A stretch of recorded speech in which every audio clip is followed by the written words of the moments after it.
Dustland Delivery is an interesting combination of Mad Max meets Oregon Trail with RPG elements thrown in. But does it do a good job of this mashup? Watch on and find out. My name is Thoraxe, and this is Strategy for Busy People. If you've got a few minutes, I'll tell you what to play. I love a good quirky little indie game, and I grew up in the 80s and played a lot of Oregon Trail. I'm fond of Mad Max, although not that crappy Furiosa movie. When I saw Dustland Delivery by Neutron Star Studio, it started giving me some nostalgic vibes, so I dove right in. I've got about 6 hours in this game. It's hard to really pin down what this game is because you can do so many different things in it.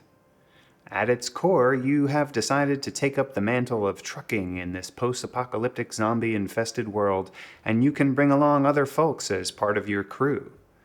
You travel the wastes from location to location, scavenging, crafting, working odd jobs, trading, and even building out your own settlements.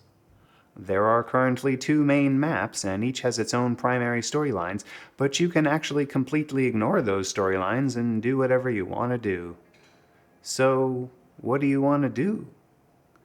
At first, you probably want to focus on the basic buy low and sell high transport of goods. You mosey on to the first town and pick up some stuff which seems mostly easy enough and set out on your way. Almost immediately, some of the game mechanics come into play. I didn't intend for that to rhyme today, but what can I say? Sorry, back to the review. The buy and sell mechanics are implemented well, where buying or selling too much of a good at a particular location begins to influence the price, which will impact your profit. Also of note in this game are the existence of various factions to which you can either be aligned or not, as well as cities being aligned with those factions. When in a city of a particular faction, sometimes a trader from that faction will try to jump in front of you in line to buy or sell what you were trying to.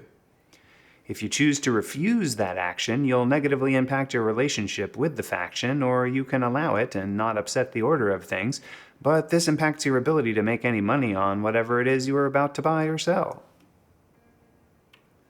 With goods in your truck, you set out to the next place on the map that seems to want the things you bought, and you have to start managing your truck.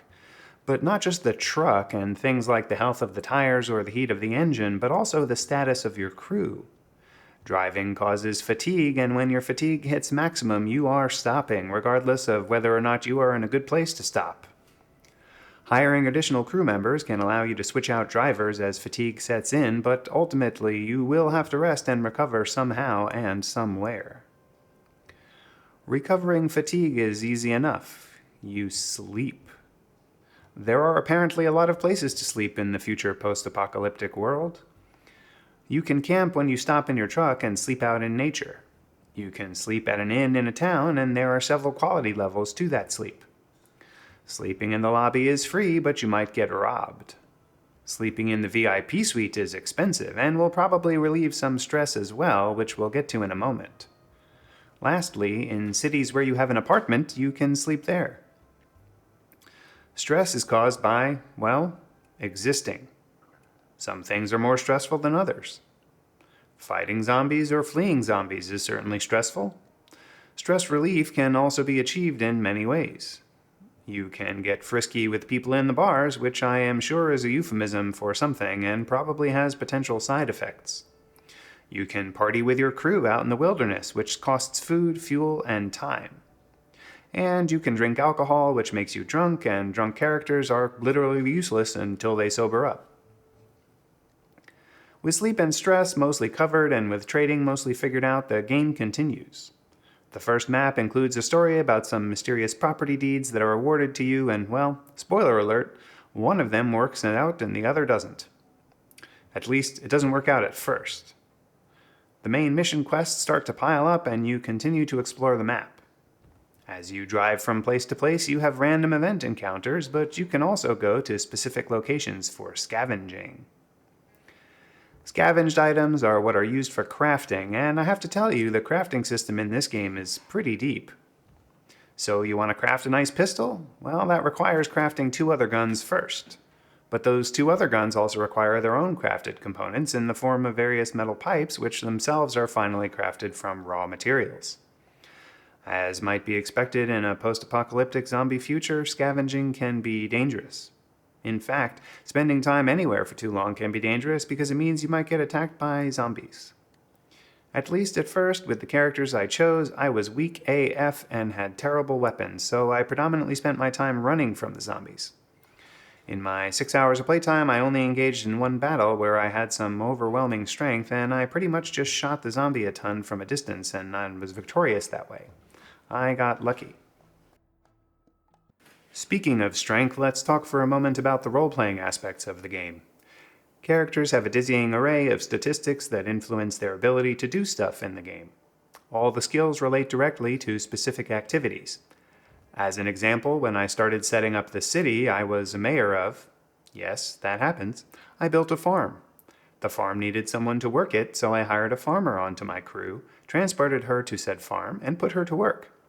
At some point, the farm would become productive, and I could presumably sell the goods that were produced. The farming skill of my farmer would directly influence her ability to, well, farm. Speech skill helps in negotiating. Focus skill helps in scouting during encounters, and so on and so forth.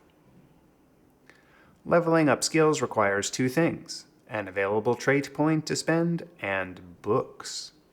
Yes, even in the future, reading is important, kids. As you get higher and higher levels of a skill, more and more books are required to advance. Fortunately, while books are scarce, they are not impossible to find. You can buy them in some locations, and you can craft them from raw materials too. And since we're talking about books, they're also required to learn new crafting skills at the library. Before I give my final verdict, take a moment to like this video and subscribe to the channel. Don't forget to share it with your friends. Agree with me, disagree with me, or want to see other content? Let me know in the comments below. Want to try this game yourself?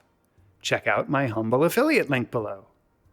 And if you want to support me in making more of these videos, become a patron on Patreon. Your support really makes a difference. The final verdict. This game has a wild number of systems and mechanics to explore, all wrapped up in a cute post-apocalyptic indie pixel art shell. There's not a lot in the way of instructions or tutorials though, so you'll have to figure a lot out by trial and error and do-over or scum saving to the best of your abilities.